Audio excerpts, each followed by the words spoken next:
So what happened this week? 2 Supreme Court decisions happened, and Oh yeah, we're just gonna state some facts, not be political about it. They happened. Yeah, we'll avoid politics. Yeah, We'll talk about facts. So, first thing, student loans were not forgiven, about $400 billion. Supreme Court knocked it down. Let's talk about that first. Yeah. So, but first in August, it's been a kind of like a freeze on paying your student loan that ends in August. In August, yep. So what we may see is a additional tightening of people's pocket. Correct. If they don't, it's still kicking the can down the road because it's a problem. It's an elephant in the room that needs to be addressed. But I don't know how they're going to sort that out. What are your feelings on that? Thank you for asking that. And thank you. And I have student loans, y'all. So, me too. Yeah. And most of Americans, Right. whether red state or blue state, Yeah. everybody has, not everybody, but majority of Americans have student loans. Right. So I think, well, my opinion is this. The administration, the current administration, you see what I did?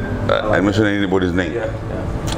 They ran on, one of the things they ran on was student loan forgiveness, which is a good thing. But the opposition, I get their point too, because if you forgive the student loan debt, you got to pay for it. How are you going to pay for it?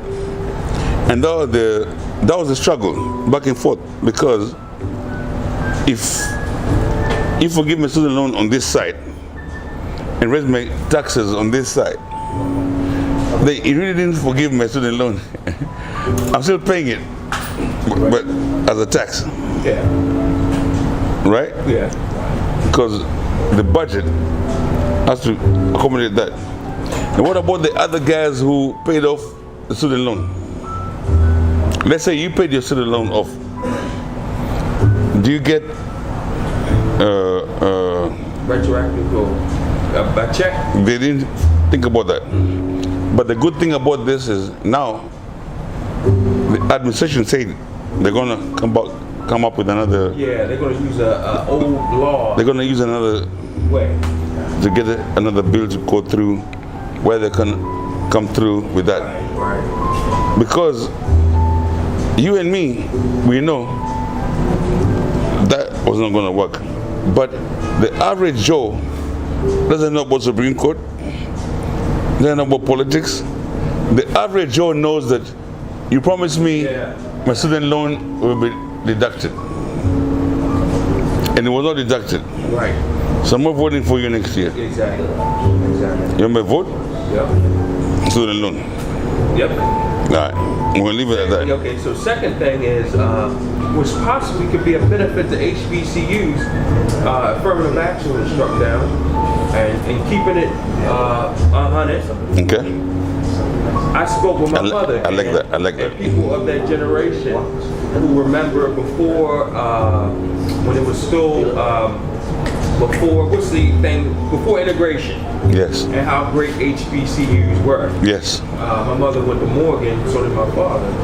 And Morgan State? Yeah, Morgan State. Okay. And maybe that's a great school, by the way. Exactly. Maybe the brain power will now go back to the HBCUs. They will not be looked at as a second option or third option. Okay. So it possibly could have a benefit. So you're saying affirmative action being cut down is a good thing for HBC? Yeah. Because that brain power. Before you guys get into the affirmative action, can we touch on the student loans? Oh yeah, touch. You want to say? Okay, yeah. Okay, Black Mama, back in the house. Some thoughts on that? Go. Sure. So there are a few things that stand out to me with the student loan The forgiveness. Supreme Court. The Supreme Court ruling. So one of them, which is a very good point, Puff Daddy. think about it. If you even think about the whole student loan forgiveness, were they really solving the problem or putting a band-aid? Put the band-aid on it. About it just being solved as a problem.